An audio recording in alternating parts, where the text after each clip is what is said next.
ہم سے غلطی ہوئی کہ ہم ٹکڑوں میں بٹ گئے، ہم گروہوں میں بٹ گئے، اور اس کا نتیجہ کیا ہے؟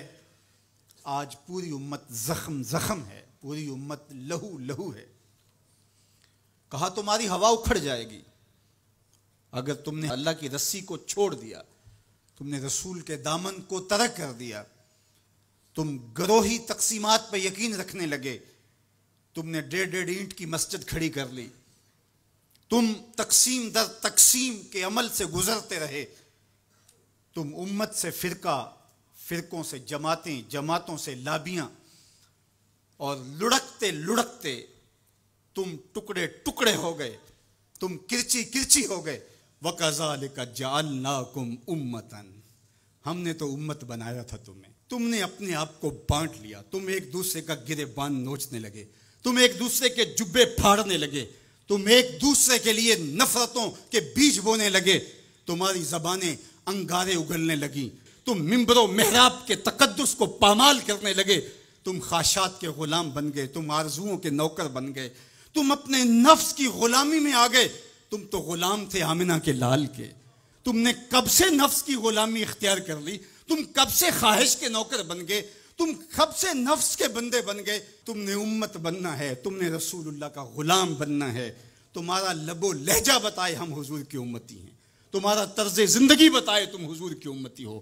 تم ترازو پہ کچھ تول رہے ہو تو لوگ دوسری طرف بھی منہ کر کے کھڑے ہو جائیں، یہ غلط نہیں تول سکتا، یہ امت رسول ہے۔ تم بول رہے ہو، لوگوں کو یقین ہو کہ یہ جھوٹ نہیں بول سکتا، یہ رسول اللہ کا امتی ہے۔ تمہاری وحدت، تمہارا زور ہے، تمہاری طاقت ہے، تمہاری توانائی ہے۔ تو فرمایا وَكَذَلِكَ جَعَلْنَاكُمْ أُمَّةً، ہم نے تو امت بنایا تھا تمہیں۔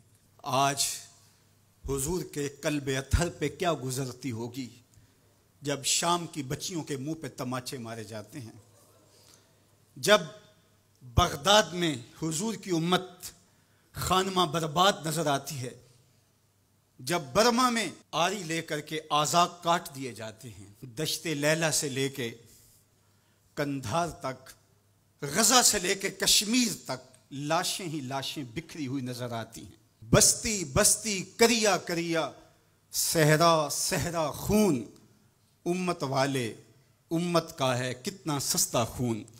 شام، قدس، کشمیر اور برما، کس کس کا احوال کہوں، ہر سو زخمی، ہر سو لاشیں، ہر سو بہتا خون۔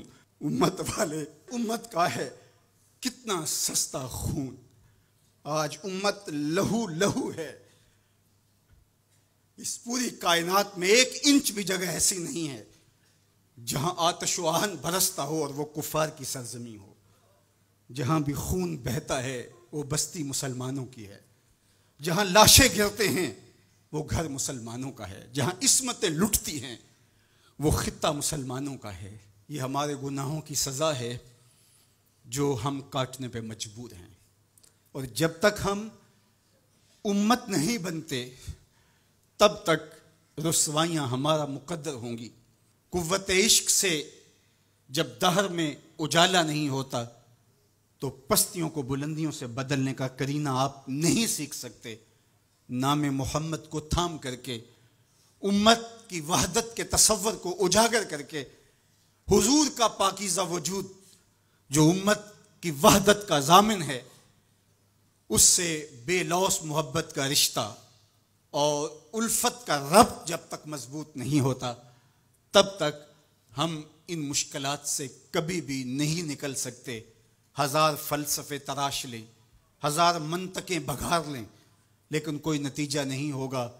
تمہیں نتیجہ تب ہی ملے گا جب حضور کے قلب اطہر کو آرام پہنچاؤ گے، جب امت بن جاؤ گے، جب حضور علیہ السلام سے وابستگی اپنا شعار زندگی بنا لو گے، تو پھر دہر میں اجالا اور روشنی حضور علیہ السلام کے نام کے صدقے سے نصیب ہوگی، اور تقدیر کا قاضی تمہاری سزائیں معاف کر دے گا، اور پھر نتیجہ تمہارے سامنے اس صورت میں نمودار ہوگا کہ تم بحر و بر کے مالک ٹھہرو گے، اور کائنات کے اندر حضور کے ساتھ وفا کے رشتے کے نتیجے کے اندر لوح بھی تمہارے ہاتھ میں ہوگا، قلم بھی تمہارا ہی مقدر ہوگا۔ لیکن شرط یہ ہے کہ تم صحیح معنی کے اندر امت بن جاؤ. وَأَنْتُمُ الْأَعْلَوْنَ إِن كُنتُم مُؤْمِنِينَ. یہ میرے رب کا وعدہ ہے اور میرے رب کے وعدے سچے ہوتے ہیں. کہا تم ان کے بن کے تو دیکھو، عزت کا تاج میں تمہارے سر پہ رکھوں گا.